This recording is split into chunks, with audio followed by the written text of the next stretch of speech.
বাংলাদেশের ভূখণ্ডের মালিক কারা? অবশ্যই বাঙালিরা, এতে কোনো সন্দেহ নেই।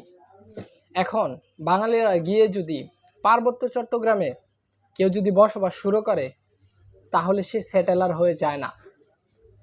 এই ভূখণ্ডের মালিক হচ্ছে বাঙালিরা। উপজাতি চাকমা, মারমা, সাঁওতাল এবং বিভিন্ন উপজাতির বসবাস কিন্তু বাংলাদেশে।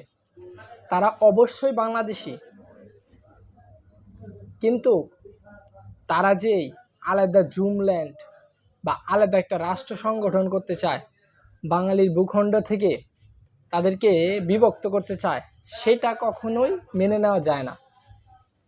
এখন অবশ্যই চাকমা, অবশ্যই মারমা, অবশ্যই সাঁওতালিরা, তারা সকলেই বাংলাদেশি, কিন্তু তারা বাঙালি নয়। এখন সবচেয়ে বড় মূল কথা হচ্ছে, আমি বাঙালি, আমাকে যদি বলা হয় যে আমি রোহিঙ্গা হয়ে যাই, বা আমি সাঁওতাল হয়ে যাই, বা আমি খাসিয়া হয়ে যাই, অথবা আমি চাকমা হয়ে যাই, সেটা কখনোই মেনে নেওয়া সম্ভব নয়। অবশ্যই পাহাড়ি অঞ্চল, পার্বত্য পাহাড়ি অঞ্চলে কি সমস্যা আছে, এগুলো সম্পর্কে আমাদের প্রশাসন, আমাদের এই সরকারকে সর্বোচ্চ গুরুত্ব দিয়ে তাদের কি দাবি দেওয়া, ন্যায্য দাবি দেওয়া আছে, এগুলো সম্পর্কে অবগত হতে হবে। রিসেন্টলি গত 3 দিন আগে মামুন নামে একটা ব্যক্তি, যার কারণে কিন্তু এই পার্বত্য চট্টগ্রামের আবহাওয়াটা উত্তাল হয়, পার্বত্য চট্টগ্রামে আন্দোলনের মোড়টা কিন্তু এই জায়গা থেকেই শুরু হয়। তাকে মোটর সাইকেল চুরির সন্দেহে পিটিয়ে মারে। এখন সেনাবাহিনীর তথ্য মতে তাদেরকে মামুনকে কে পিটিয়ে মেরেছিল, তার রিপোর্ট অনুযায়ী, সেনাবাহিনীর রিপোর্ট অনুযায়ী সকলেই কিন্তু বাঙালি। এই যেই অস্থিরতা দেশের ভিতরে সৃষ্টি করতে চাচ্ছে তারা পার্বত্য চট্টগ্রামের মানুষ দিয়ে বা উপজাতিদেরকে দিয়ে, এটা দেশের ভূখণ্ডের ভিতরে গৃহযুদ্ধের একটা পূর্ব প্রস্তুতি নিচ্ছে, যারা দেশের কখনোই ভালো চায়নি। আওয়ামী লীগের সাবেক ছাত্রলীগ নেতা এবং সাবেক সভাপতি, এদেরকে কিন্তু দেখা যায় এই পার্বত্য চট্টগ্রামে। তো এরা দেশকে অস্থিতিশীল পরিস্থিতির ভিতরে ফেলার জন্য খুব জোর দাবি করাচ্ছে। তারা বিভিন্নভাবে দেশকে অস্থিতিশীল করার চিন্তা ভাবনা করতেছে। এখন অবশ্যই পার্বত্য চট্টগ্রাম বা পার্বত্য চট্টগ্রামের অঞ্চলের এটার ভিতরে বিদেশি অপশক্তি অবশ্যই কাজ করছে। বাংলাদেশের ভূখণ্ডে পার্বত্য চট্টগ্রামের অবস্থান, ওই জায়গায় মন্দির, ওই জায়গায় গির্জা, ওই জায়গায় আর্থসামাজিক কাঠামো কেন বহিরাগতরা করবে, বৈদেশিক সংগঠন কেন করবে? এটা হচ্ছে বাংলাদেশের ভূখণ্ডের ভিতরে পড়ছে। ওদের যদি মসজিদ লাগে, ওদের যদি গির্জা লাগে, ওদের যদি মন্দির লাগে, ওদের যদি সাংস্কৃতিকভাবে তাদের ঐতিহ্যটাকে টিকিয়ে রাখতে হয়, সেটা অবশ্যই বাংলাদেশ সরকার বহন করবে, যেটা করেও আসছে। বাংলাদেশের সেনাবাহিনী এবং সর্বোচ্চ নিরাপত্তা দেওয়ার জন্য তারা যতটুকু সর্বসাধ্য চেষ্টা তা করে যাচ্ছে। এখন মূল কথা হচ্ছে বিষয় যে সেটেলার বাঙালিরা গিয়ে যদি ওই জায়গায় পার্বত্য চট্টগ্রামে কেউ যদি বসবাস শুরু করে, সে সেটেলার হয়ে যায় না। এখানে সংখ্যালঘু যারা ব্যক্তিরা আছে, মারমা, চাকমা, সাঁওতালের ব্যক্তিরা, তারা এই জায়গার আদিবাসী না। আদিবাসী কারা? আদিবাসী এই বাংলাদেশের ভূখণ্ডের এটার প্রধান আদিবাসী হচ্ছে বাঙালিরা। কিছু তথাকথিত দালাল এবং দেশ বিকৃত বুদ্ধিজীবী, তারাই এটাকে স্যাটেলাইট হিসেবে দাবি করছে।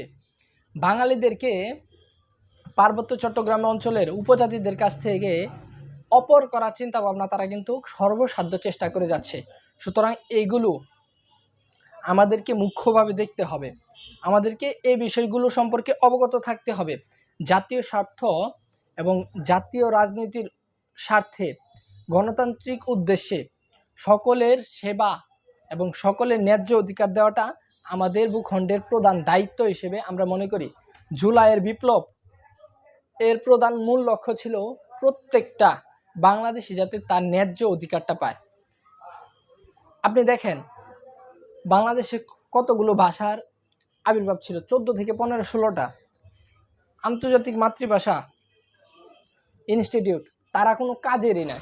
সোজা কথায় কিছু কিছু মানুষ বেঁচে আছে মাত্র 12 থেকে 13টা ভাষা, এদেরকে সংস্করণ করতে হবে, এই ভাষাগুলোকে বাঁচিয়ে রেখে পরবর্তী প্রজন্মকে জানাতে হবে। কিন্তু তারা ভাষার মাসেও যত ধরনের মানে পাচাটুকারিতা তা সর্বোচ্চ কিন্তু তারা চেষ্টা করে গিয়েছে।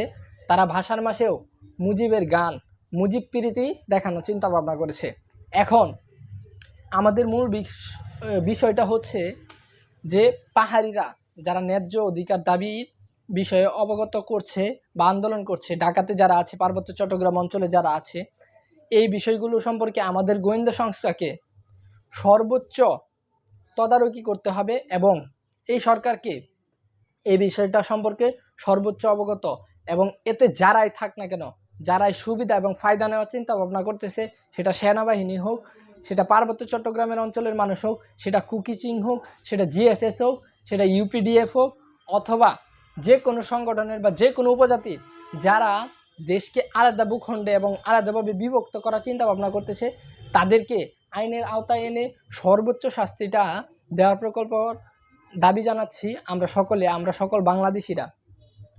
তারা অবশ্যই তাদের জাতিগত এবং তাদের সংস্কৃতি তারা ধরে রাখবে, কিন্তু মূল বিষয় হচ্ছে, মূল উদ্দেশ্য হচ্ছে আমাদের যে আমরা বাংলাদেশি, আমাদের সংস্কৃতি সকলের আলাদা আলাদা থাকতে পারে। চাকমাদের তাদের আলাদা সংস্কৃতি থাকবে, মারমা তাদের আলাদা সংস্কৃতি থাকবে, খাসিয়া, সাঁওতাল তাদের এক একজনের সংস্কৃতি এক এক থাকবে, এবং সকলেই আমরা যেই গোষ্ঠীরই হই না কেন আমরা সকলেই কিন্তু বাংলাদেশি। বাংলাদেশ থেকে আপনারা পার্বত্য চট্টগ্রামকে ভূখণ্ড থেকে আলাদা করে দেবেন, এই ধরনের দুঃসাহস আপনারা কখনোই দেখাতে যান না, কারণ এটা বাংলাদেশের ভূখণ্ডে অবস্থিত। আপনাদের সুযোগ সুবিধা, আপনাদের কি কষ্ট আছে, আপনাদের কি দুঃখ আছে, এগুলো বাংলাদেশ সরকার বহন করবে।